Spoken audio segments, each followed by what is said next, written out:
फरमाते हैं कि मैं ना मजदूर लेने गया, बगदाद के चौक में मजदूर बैठे होते थे। तो मेरी उन मजदूरों में से ना एक नौजवान बच्चे पे नजर पड़ी।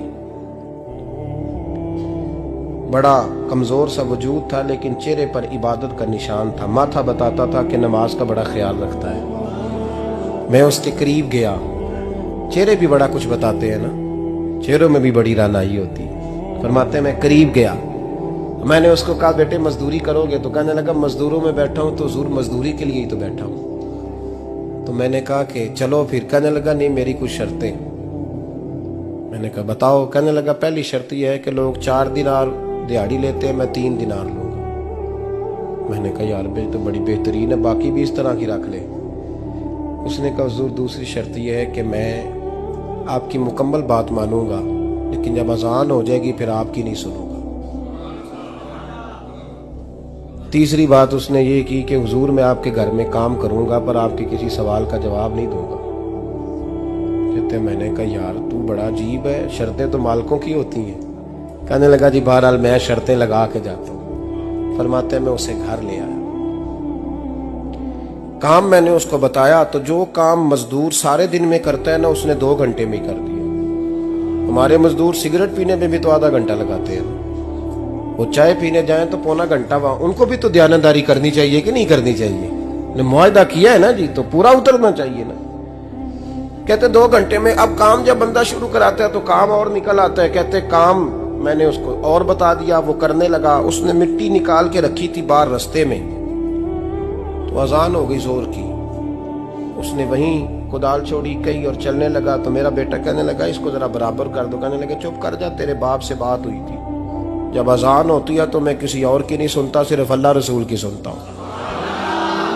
कहते मस्जिद चला गया, नमाज पढ़ के आया तो दोपहर का वक्त था। मेरी बीबी कहने लगी इसको को खाना खा ले। कहते हमने कहा खाना खा लो। तो कहने लगा मैंने रोजा रखा हुआ, रमजान भी नहीं था, नफली रोजा रखा हुआ। फरमाते हैं शाम हुई, मैंने 3 दिनार दिए। तो मैंने कहा तेरा नाम क्या है? कहने लगा मैंने आपसे कहा था मैं किसी सवाल का जवाब नहीं दूंगा। वो चला गया। अगले दिन मैं फिर लेने गया उसे, काम कुछ और निकल आए। तो लोगों ने बताया वो सिर्फ हफ्ते वाले दिन आता है।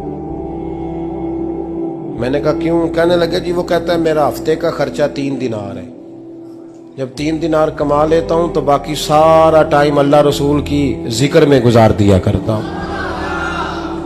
फरमाते हैं जी अगले हफ्ते मैं फिर लेने गया। मैंने पूरा हफ्ता इंतजार किया कि काम उसी से कराना है।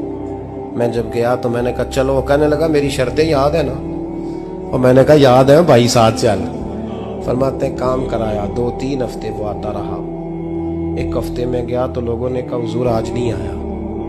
क्यों? कहने लगे बीमार हो गए। कहाँ घर है? कहने लगे बगदाद के कब्रिस्तान के पीछे जो कच्ची आबादी है उसमें रहता है। फरमाते मैं गया, दरवाजे पे दस्तक दी तो कहने लगा हुजूर आप हैं? दरवाजा खुला है, आ जाइए। फरमाते हैं मैं अंदर गया तो मैंने कहा तुम्हें कैसे पता चला मैं आया हूँ? कहने लगा हुजूर अल्लाह वाले हो, आप नहीं आना था, वरना अमीर तो गरीबों का पता लेने कोई नहीं आते। कहते मैं करीब गया तो कहने लगा मैं आपका इंतजार कर रहा था, तेज बुखार है, तप रहा। जेब से कुछ पैसे निकाले। कहने लगा ये पैसे रखने। एक अंगूठी निकाली। कहने लगा हुजूर आज रात को मेरा इंतकाल हो जाएगा, इन पैसों का कफन खरीद के सुबह जनाजा पढ़ के मुझे दफन कर देना, और जब दफन करो तो ये अंगूठी लेके असर के बाद हारून रशीद के पास जाना। आप उसे कहना मैंने मिलना है पर वो आपको टाइम नहीं देगा। आप उसको आवाज दीजिएगा कि तेरी एक अमानत है मेरे पास, फिर वो आपसे मिलेगा तो अंगूठी दे दे, फिर आप मेरी तरफ से फारिग हैं।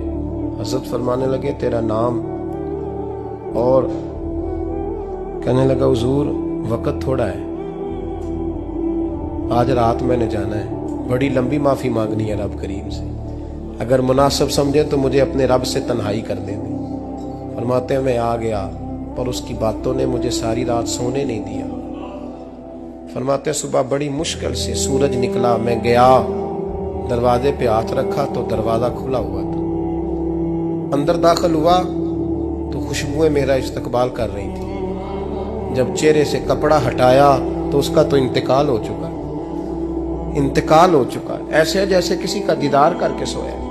कहते मैं तो 2 आदमी ले गया था जनाजे पे, पर पता नहीं दुनिया किधर किधर से आई, कहां कहां से। अखा जदों मीटियां जमाना मैनू रोवेगा, अपना ते अपना बेगाना मैनू रोवेगा। फरमाते हैं मैं तो 2 बंदे ले गया था, पर पता नहीं मखलूक कहां कहां से आई। जनाजा पड़ा, दफन किया। हारून रशीद के पास में असर के बाद गया। मैंने बुलाना चाहा पर बादशाह था, मेरी तरफ देखा ही नहीं। मैंने उसको कहा तेरी एक अमानत मेरे पास है। फरमाते हैं वो मुझे कोने पे ले गया। क्या बात है? कमरे में बुलाया, मैंने अंगूठी दी। हारून रशीद तो चीखे मारने लगा, कहने लगा अंगूठी वाला कहाँ है?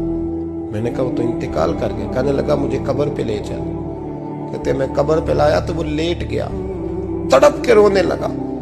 मैंने कहा मेरा कलेजा फट जाएगा, ना उसने कुछ बताया ना तूने बताया, ये कौन था? तो हारून रशीद कहने लगा ये मेरा बेटा था। मैंने कहा तेरा बेटा और मजदूर?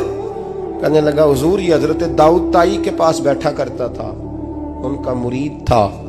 मुझे रोज कहता था अब्बा तूने बड़ी दुनिया इकट्ठी कर ली है, मरते वक्त तुझसे टांगे समेटी नहीं जाएंगी, इतना हिसाब नहीं तू दे सकेगा।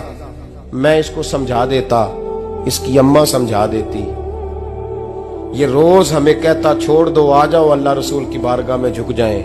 हम समझ। एक दिन ये चला गया, कहने लगा फिर तुम्हारा रास्ता और है और मेरा रास्ता और है। ये सोने की अंगूठी गलती से इसके पास रह गई, गलती से हीरे की अंगूठी चली गई। कहने लगा देखो मेरे बेटे ने आज वो भी वापस कर दी है। फिर तड़प के कहने लगा हारून रशीद था तो ये मेरा बेटा, पर मेरा मुर्शद निकला, मेरा पीर निकला। भाई जिंदगी तो बड़ी थोड़ी है ना। बाबा साहब ने कहा था उठ फरीदा सुते आ, दाढ़ी आ गया पूर, अग्गा नेड़े आ गया, पिछा रह गया दूर। उठ फरीदा सुते आ, खलकत वेखन जा, मते कोई मिल जाई बख्शिया ते तू ही बख्शिया जा। उठ फरीदा सुते आ, झाड़ू दे मसीत, तू सुते रब जागदा, तेरी डाडे नाल परीत। मेरा रब हमें भी अपनी बारगाह में कबूल फरमा।